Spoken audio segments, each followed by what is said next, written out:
Live protein-rich foods such as blackworms are a great way to bring your fish into optimal condition before attempting to breed them. And the additional benefit of using live blackworms is that they're fully aquatic, so that if some of them happen to avoid being eaten, they'll survive and burrow down in the substrate. These escapees will then be discovered and eaten by the fish at a later date.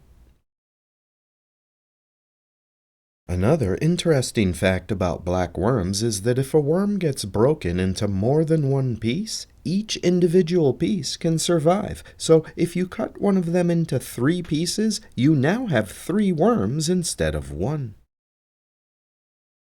I purchase my blackworms from a local pet store and I keep them in the fridge until I need them, because the cool temperatures slows down their metabolism and they prefer cooler water.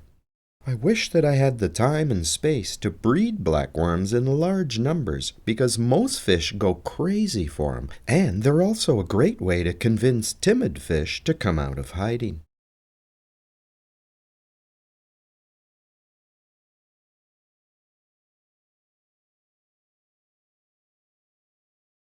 And by the way, the German blue ram that you see here is a female, and her iridescent colors are caused by special crystals in her scales that are stacked in layers.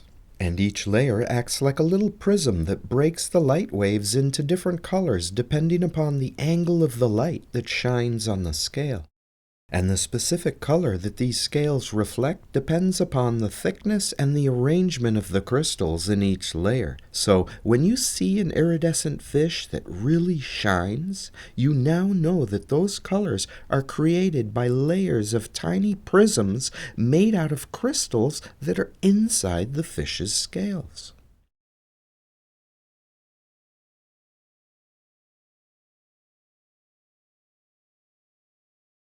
Cichlids, as well as many other fish, have special teeth known as pharyngeal teeth that are located at the back of the throat. These teeth are used to process the food after it has been eaten but before it's been swallowed and sent to the digestive system.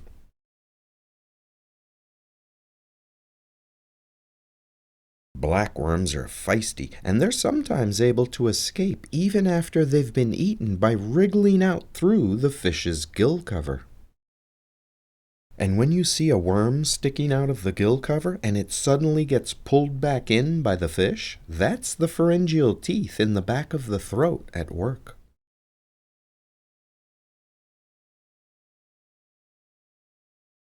Nonetheless, German blue rams are incredibly beautiful fish with a reputation for being difficult to keep.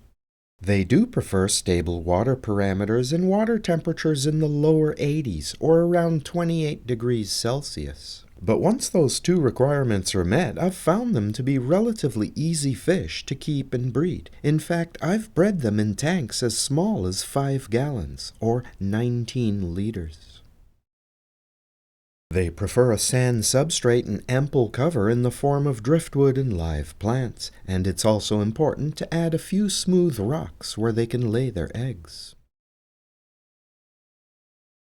They're a peaceful fish, so unless they're guarding a group of eggs or young fry, they could be kept in a community tank with other peaceful species.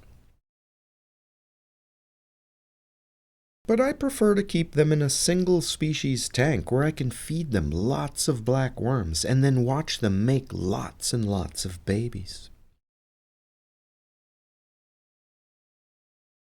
And it's been my experience that German blue rams are much better parents than angelfish. They're also smaller than angelfish, so they can be kept in a smaller aquarium without too much trouble. I'd recommend keeping a pair of German blue rams in a 20-gallon long tank, using gentle filtration, lots of plants, and a sand substrate. They could lay their eggs on a large leaf, such as from an anubias plant, or they might use a smooth rock like the one seen here. Either way, it's a very rewarding experience to see these beautiful fish lay their eggs and then work together to raise their young. And I have several other videos that look at the German blue ram in much greater detail. So if you're interested in learning more about keeping, feeding, and breeding these colorful South American cichlids, then you'll want to check those videos out as well.